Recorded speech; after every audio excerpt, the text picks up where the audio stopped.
अस्सलाम वालेकुम जी, welcome back to my channel. कैसे हैं आप सब लोग? उम्मीद करती हूँ सब खैरियत से होंगे। आज हम बनाएंगे बहुत ही कमाल का और इंतहाई जूसी, इंतहाई नरम व मुलायम बीफ स्टीम रोस्ट। आज का जो हम स्टीम गोश्त बनाने वाले हैं वो इतना जायकेदार, इतना जूसी बनेगा कि जब आप बनाएंगे आप हैरान हो जाएंगे कि क्या बीफ भी इतना जूसी, इतना मुलायम बन सकता है। ये वही स्टीम रोस्ट है जो कि हमारे यहाँ शादियों पे इसको सर्व किया जाता है और यकीन करें वहाँ पे सब जो है इसको बेहद पसंद करते हैं। तो वही रेसिपी आज मैं आपके साथ शेयर करने वाली हूँ, तो आपने इसको लाजमी फॉलो करना है। शुरू करते हैं इसको बनाना। स्टीम गोश्त बनाने के लिए सबसे पहले जो है यहाँ पर हमने गोश्त लिया है और यहाँ पे मैंने बड़े का गोश्त लिया है। बीफ है ये, आप लोग चाहें तो यही रेसिपी मटन के साथ बना सकते हैं। इस तरह से छोटे पीसेस मैंने लिए हैं क्योंकि स्टीम बनाने के लिए बहुत जरूरी नहीं है कि आपने बहुत बड़े पीसेस लेने हैं, छोटे छोटे पीसेस लें तो गोश्त जो है कम टाइम में स्टीम होगा और रिजल्ट बहुत मजे का आएगा, बहुत ज्यादा आउट क्लास होगा। वजन इसका 1 किलो है, 1 किलो के अराउंड ही है। अब हमने जो है इसके अंदर सिर्फ 2 चीजें यहाँ पे अभी हम शामिल करेंगे। सबसे पहले नमक डालेंगे 1 टेबल स्पून और साथ इसके डालेंगे सिरका जो कि है 1/4 कप, 1 कप का चौथा हिस्सा वो सिरका डालेंगे यहाँ पे।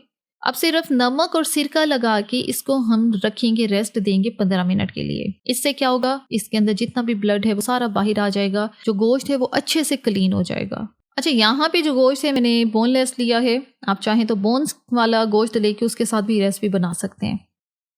अब उसको 15 मिनट के लिए रेस्ट देते हैं। तो दूसरी तरफ जो है हम इसका मसाला बना लेते हैं। उसके लिए एक छोटा बाउल लेना और उसमें शामिल करेंगे दही। दही जो है यहाँ पे आधा कप दही है ये, और गाढ़ा दही है, पतला दही नहीं लेना। इसके लिए दही को किसी मलमल के कपड़े में रख दें या छलनी में डाल के रखें ताकि एक्स्ट्रा पानी सारा निकल जाए और इस तरह से गाढ़ा दही मिले। साथ इसमें डालेंगे अदरक लहसुन का पेस्ट, यहाँ पे हमने 1 टेबल स्पून डालना है। हरी मिर्च का पेस्ट, 3 से 4 हरी मिर्चें लेके उनका पेस्ट बना लिया है तो वो यहाँ पे डाल देते हैं। लाल मिर्च का पाउडर 1 टीस्पून, हल्दी 1 टीस्पून, धनिया पाउडर 1 टेबलस्पून,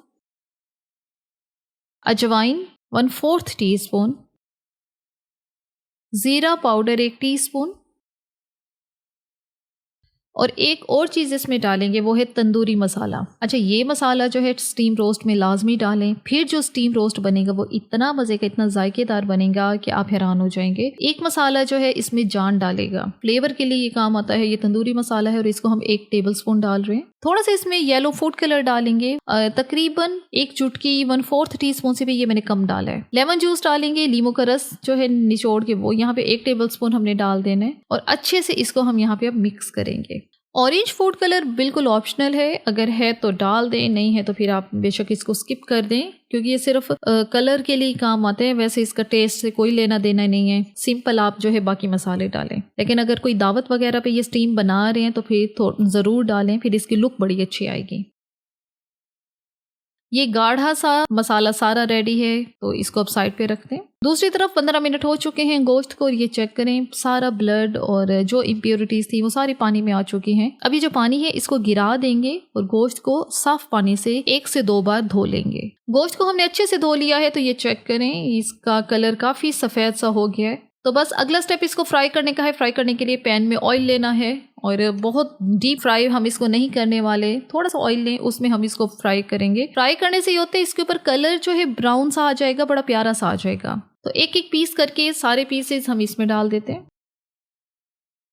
2 मिनट एक साइड को फ्राई करेंगे, 2 मिनट के बाद इसकी साइड को चेंज कर देंगे ताकि सब पे ही अच्छा सा ब्राउन सा कलर आता जाए। और फ्राई जो है हम मीडियम हाई फ्लेम पे करेंगे, तेज़ आंच पे इसको फ्राई करेंगे, कम आंच पे नहीं करेंगे। ज़ाहिर है गोश्त के अंदर पानी भी है तो वो सारा निकल आएगा ऑयल के अंदर। अब सिंपल 5 से 6 मिनट के लिए गोश्त को हम यहाँ पे फ्राई करने वाले हैं। फ्राई अब हम क्यों कर रहे हैं, ऐसे भी तो हम इसको स्टीम कर सकते थे, बिल्कुल कर सकते थे, लेकिन फ्राई करने से एक तो इसकी जो स्मेल सी हीक सी है गोश्त की वो सारी ख़त्म होगी, दूसरा इसके ऊपर एक अच्छा सा कलर आ जाएगा और जब हम इसको स्टीम करेंगे तो गोश्त बिल्कुल बिखर नहीं जाएगा, टूट नहीं जाएगा। ये अपनी पोजीशन, इसकी बोटी जो है वैसे ही रहेगी, लेकिन अंदर से ये स्टीम होगा, बहुत जूसी बनेगा, ऊपर से इसकी लुक ऐसे ही रहेगी। तो बस यहाँ पे अब जो है फ्राई हो चुका है गोश्त, तो इसको बाहर निकाल लेते हैं।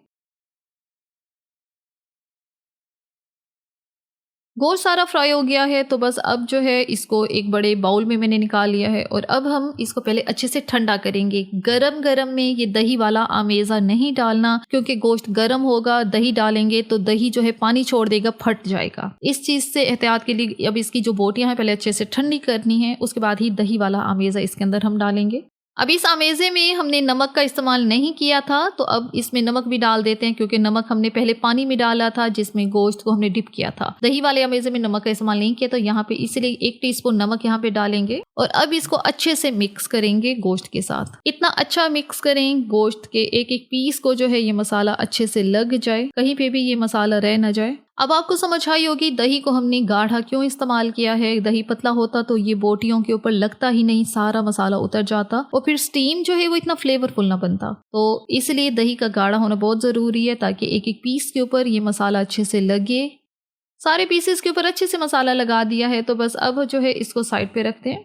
दूसरी तरफ हमने एक बड़ा फॉइल पेपर का टुकड़ा लिया है और जिसमें अब हम गोश्त को स्टीम करने वाले हैं। स्टीम हमेशा फॉइल पेपर में ही किया जाता है, इससे रिजल्ट बहुत अच्छा आता है, बहुत आउट क्लास आता है। इसके अलावा स्टीम करेंगे तो क्या होगा, स्टीम जाहिर है वो जब पानी बनेगा, भाप बनेगी तो गोश्त की बोटियों के ऊपर से मसाला उतर जाएगा, फिर वो इतने मजे की नहीं बनेगी। तो इसलिए फॉइल पेपर में ही आपने स्टीम करना है। हाँ, अगर फॉइल पेपर नहीं है तो इसकी जगह फिर बटर पेपर का इस्तेमाल कर सकते हैं। अब फॉइल पेपर लेके इसके अंदर छुरी की मदद से छोटे छोटे कट्स लगा लेंगे, बहुत बड़े नहीं लगाने, ये छोटे कट्स हैं। और ये इसलिए लगा रहे हैं क्योंकि जब हम इसके अंदर गोश्त को रखेंगे और जब स्टीम देंगे तो जाहिर है दही है उसने पानी छोड़ना है, तो वो पानी जो है यहीं से गुजर जाएगा, नीचे गिर जाएगा प्रेशर कुकर में, और जो गोश्त है, जो मसाला है वो ऊपर ही रह जाएगा। तो इसके ऊपर अब रखेंगे गोश्त जिसको मसाला लगाया है हमने, सारी बोटियां यहाँ पे रख देंगे और जो मसाला बचा हुआ है वो भी सारा ही इसके ऊपर जो है बोटियों के ऊपर लगा देते हैं।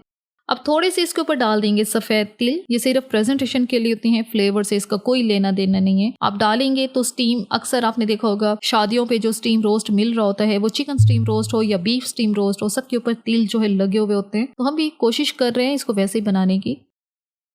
तो बस तिल लगाने के बाद जो है इसको अब फॉइल पेपर को बंद करें और इसको बिल्कुल ही सील पैक करें, ठीक है। कहीं से भी पानी या गोश्त के पीसेस बाहर नहीं निकलने चाहिए, अच्छे से बंद करें।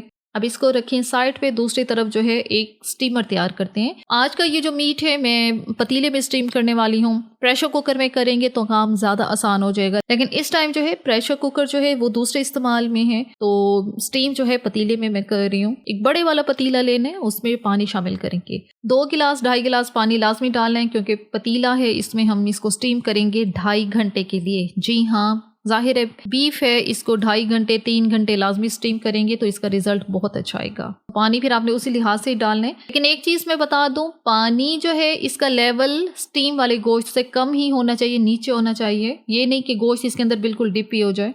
अब इसमें डालेंगे कुछ खड़े मसाले, जिसमें 4 से 5 लौंग है, एक टुकड़ा दालचीनी का है, एक बड़ी इलायची है और एक तेजपात है। हम चाहते हैं कि गोश्त को जो स्टीम मिले वो भी फ्लेवरफुल सी हो। अब इसके अंदर रखेंगे स्टीमर प्लेट। ये प्लेट जो है स्टीमर वाली है और इस तरह से इसका एक स्टैंड सा बना होता है नीचे, तो ये मेरे पास है, मैं ये रख रही हूँ। और ये जब रखने के बाद अब देखें पानी का जो लेवल है इस प्लेट से नीचे ही है। प्लेट के ऊपर ही हम फॉइल पेपर में लिपटा हुआ गोश्त रखेंगे। तो बस अब यहाँ पे हम इसको स्टीम देने वाले हैं। अच्छा, अगर अब ये वाला स्टैंड नहीं है, स्टीमर प्लेट नहीं है, फिर स्टीम कैसे देना है? तो आपने देखें लॉजिक ये है कि गोश्त जो है वो बॉटम से ऊपर होना चाहिए, दरमियान में नीचे पानी है, दरमियान में कोई स्टैंड हो और ऊपर इसके गोश्त हो, तो वो गोश्त जो है स्टीम होगा। तो इसके लिए आप घर में जो छोटी स्टील की कटोरियां होती हैं, जो छोटे बाउल होते हैं, वो भी ले सकते हैं। उसको उलट करके रखें, उसके ऊपर कोई प्लेट रखें, प्लेट में फिर गोश्त रखें और फिर आप इसको कवर करें, वो तब भी अच्छे से स्टीम हो जाएगा। तो बस ये अब इसको कवर करेंगे। कवर करके हम इसको छोड़ेंगे। पहले 5 मिनट के लिए फ्लेम हाई पे रखनी है,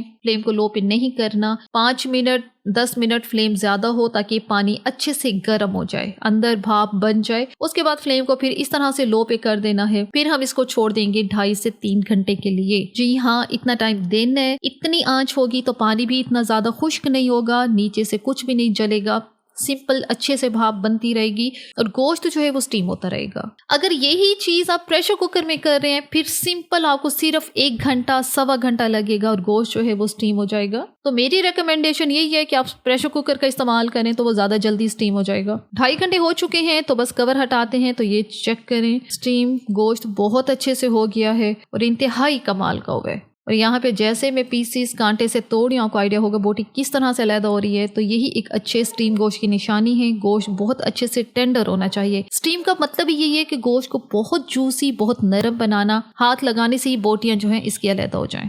तो बस ये गोश्त हमारा अच्छे से स्टीम है। अब इसको हम ज़्यादा ठंडा नहीं करेंगे यहाँ पे चेक करने में, तो इसको फ़ौरन से सर्व करते हैं। तो बस ये यहाँ पे सारा स्टीम गोश्त जो है हमारा रेडी है। इसको हम सर्विंग ट्रे में निकालते हैं और इसको सर्व करते हैं दही और पुदीने वाले रायते के साथ और सैलेड के साथ। तो ये है जी इसकी फाइनल लुक। बहुत जूसी, बहुत ही कमाल का स्टीम गोश्त बनकर तैयार हुआ है। ये मैंने बीफ के साथ बनाया है। आप चाहें तो मटन के साथ भी रेसिपी बना सकते हैं, फिर तो और भी ज़्यादा कम टाइम लगेगा क्योंकि मटन बहुत जल्दी जूसी बनते हैं, टेंडर बनते हैं। लेकिन शादियों पे ज़्यादातर बीफ स्टीम रोस्ट होता है या चिकन स्टीम रोस्ट होता है। तो मेरी कोशिश है आज आपके साथ बिल्कुल वैसे ही रेसिपी शेयर की जाए जैसे कि वहाँ पे बनाए जाते हैं। वो बड़े लेवल पे बनाते हैं तो उनके जो है जायका जो है और ही होता है, बहुत कमाल का होता है। और हमारी कोशिश आज रही है पूरी वीडियो में वैसे ही बनाई, वैसा ही टेस्ट लाएं। और यकीन करिए इतना खुशबूदार, इतना मजेदार ये बनकर तैयार हुआ है कि जब आप ट्राई करेंगे आप खुद जो है मुझे कमेंट करके बताएंगे कि ये कितना ज्यादा कमाल का बना है। एक पीस मैं आपको तोड़ के चेक करवा देती हूँ।